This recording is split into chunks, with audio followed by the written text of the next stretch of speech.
Good morning, everyone. Welcome to Coffee with Carlson. Today is Monday, November 30th. Can you believe tomorrow is December the 1st? It's hard to believe for me. The year seems to have flown by. I think in the beginning, February, March, we probably thought things were going to be crazy, which guess what? They really were. Not sure how everyone else is doing. This does not...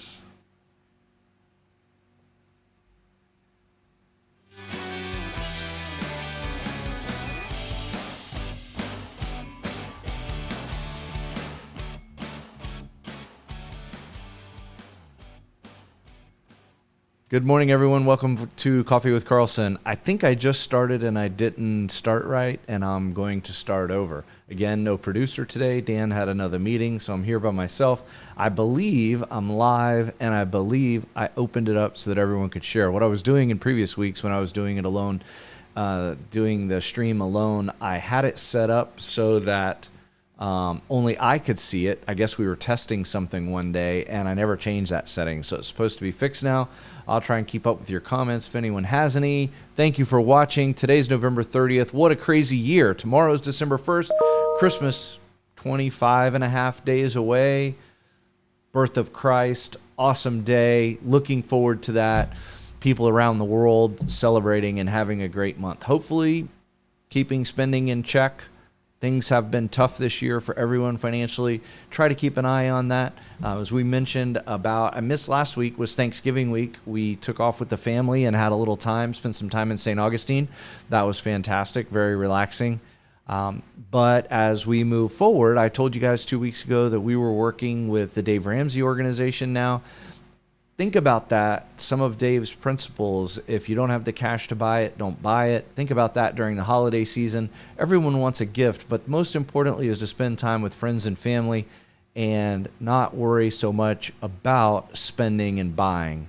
As they say, it's always better to give than to receive, but control that as you move forward. So today I've got a really not cool, but a topic that is probably going to be a standard or a staple of the show, and we're going to talk about it more as we go forward. And what I've tried to do is keep track of things that I talk about with my clients throughout the week. Sometimes the same general themes come up, sometimes new themes come up. Cybersecurity is something that comes up almost every day in my world. We as accountants and tax preparers have certain rules and regulations that we follow, not only to keep your data private, not share it with other people, but to keep it private from people who are trying to get in and take it. Recently, the last few days, I've been watching a couple YouTube channels where they're actually trying to bait scammers in to get access to their computer. So I want to talk about something different than what you normally think about with cybersecurity. We normally think about virus protection and having that up to date. We think a little bit about having something to protect you when you get emails and receive emails. Generally speaking, clicking on links that are inside emails or clicking on attachments that are inside emails, if they're not from a person that you know and trust, also a file that you're expecting to get from that customer. So I just had a case about a week and a half ago where my attorney sent me an attachment. I haven't talked to Bobby in a week or two. He's also one of my best friends, so we hadn't talked for a few weeks. So I called him and I said, "Hey man, did you send me this email with an attachment on it?" He said, "Yes, as a matter of fact, I did." So we're trying to take steps inside our office where we're not going to be sending attachments to our clients or receiving attachments from our clients. And we've set up a secure portal to house all of that. I think I mentioned that in a previous show. One of the things that we've noticed recently is not this type of a scam, but people locally right here in Highlands County that have been taken by something called the refund scam. This is one where you get, there's a call center somewhere in the world, maybe here in the United States, we don't know. They're randomly calling numbers just like think of a normal sales channel where someone's got a headset like this and they're taking 30 calls an hour trying to sell something. Like extended warranty, for instance, could be a good, not that those are scams, but it's a good thing that something that you're used to hearing and getting calls from these these types of scammers. So what the refund scam does, and I watched this live on YouTube as some YouTubers try to reverse hack the scammers. The refund scam is basically they call you, say, we're calling from the Microsoft security refund team, and we would like to get access to your computer to make sure that your virus protection and your firewalls are all up to date. And we think that we owe you a $250 refund because you overpaid us for your security system in your computer. We want to process that refund while we have you on the phone, but we need to get in there to confirm everything before we do it.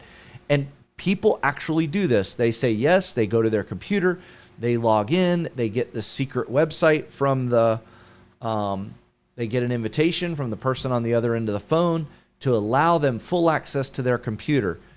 They then get you to pull up your banking information so that they can see your bank account and tell you that they're going to look at that so they can process a $250 wire transfer into your bank account. What they're actually doing is they're pulling up that web page, they're breaking into the background code of the web page, changing it around so it looks like they wired you $25,000. The next step in the scam is to get you to refund them the $25,000. They use all kinds of heartfelt tactics. I'm going to lose my job. My family's not going to be able to eat. I'm going to get fired. I'm going to get in a lot of trouble. I could get arrested. My kids won't get to go to school.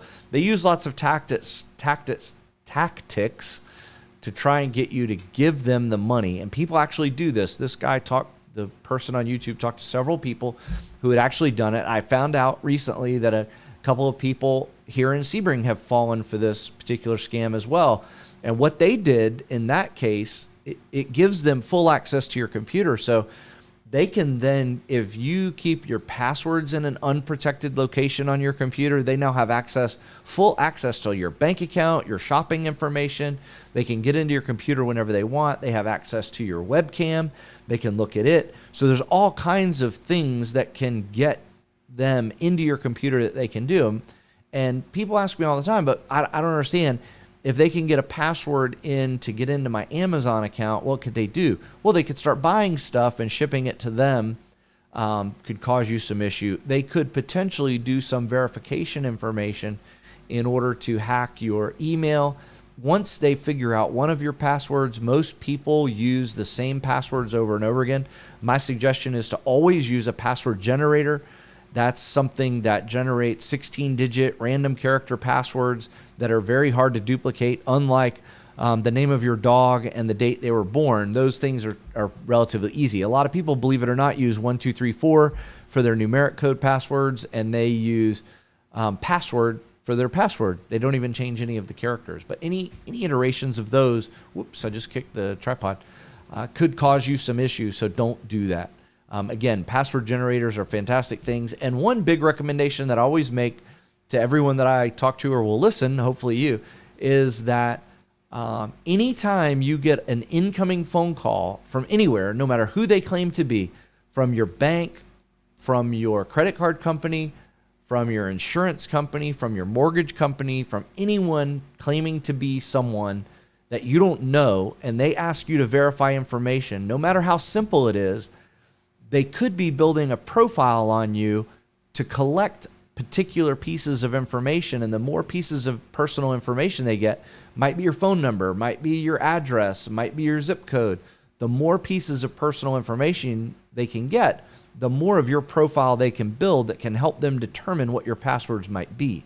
So never, ever, ever give any personal information, no matter how simple you think it might be. Don't confirm phone numbers. Don't confirm addresses. Don't confirm your name. Unless you know who they are, know the caller, know them personally if they're from your bank and you know them because they're right down the street and you deal with them every day. Don't ever give them any details, however innocent you might think they could be. It might just be profiling you and collecting some data on you. So don't ever do that. If they're legitimate, they should be okay with you saying, look, I'll call the number on the back of my card. I got a fraud call, happens regularly to verify charges on one of my cards, American Express, and American Express says, sometimes the callers get upset with me because I won't verify any information. They're like, it's just your phone number. Of all people, you would think these banks would have these tight controls and understand, look, I'm going to call the number on the back of my card or on my statement, and I will verify with them. If you're legit, then you should be okay with that and not have a problem with it. Okay, cybersecurity. Be safe. Protect your data. And this can happen to your cell phone too. They can hack your cell phone. So if someone calls your incoming call on your cell phone and they say they're from Apple security team, they might send you an email or a text message. Just today, someone was telling me that they got a text message from a fake sender, and they're like, who are you? And they started this who are you conversation, and then the person asked them for a gift card. So you have to be careful no matter what device you're on. Always protect your data. Always protect your personal data and your information, your passwords. Keep that stuff secure. Don't take those incoming phone calls. Thank you very much once again for joining me on Coffee with Carlson. Probably going to try and give you a midweek. We'll see what happens in the next few days with getting closer to the year end and any tips and tricks we can throw back at you for that. Maybe we'll do a Wednesday edition just so that you can hear some more from us. If you have any suggestions or things you'd like to hear about, put the comments over below to the right, wherever they are on your computer or your device. Thank you very much for watching. Have a fantastic end of November. Hope you all had a great Thanksgiving. Don't forget to shop local during this holiday season as well. We got a lot of local merchants in downtown Sebring. I know Friday and Saturday was a little bit slow down here for the merchants. So come down here and see what they have. You might find a gift for your spouse, your kids, or your relatives right in downtown Sebring, downtown Avon Park, Lake Placid, Wauchula. There's all kinds of great places. Enjoy the Christmas parades. I think Sebring is this weekend and Wauchula is this weekend. So you got a couple of options. Thank you very much for joining me. I appreciate you every day. Have a wonderful November. God bless.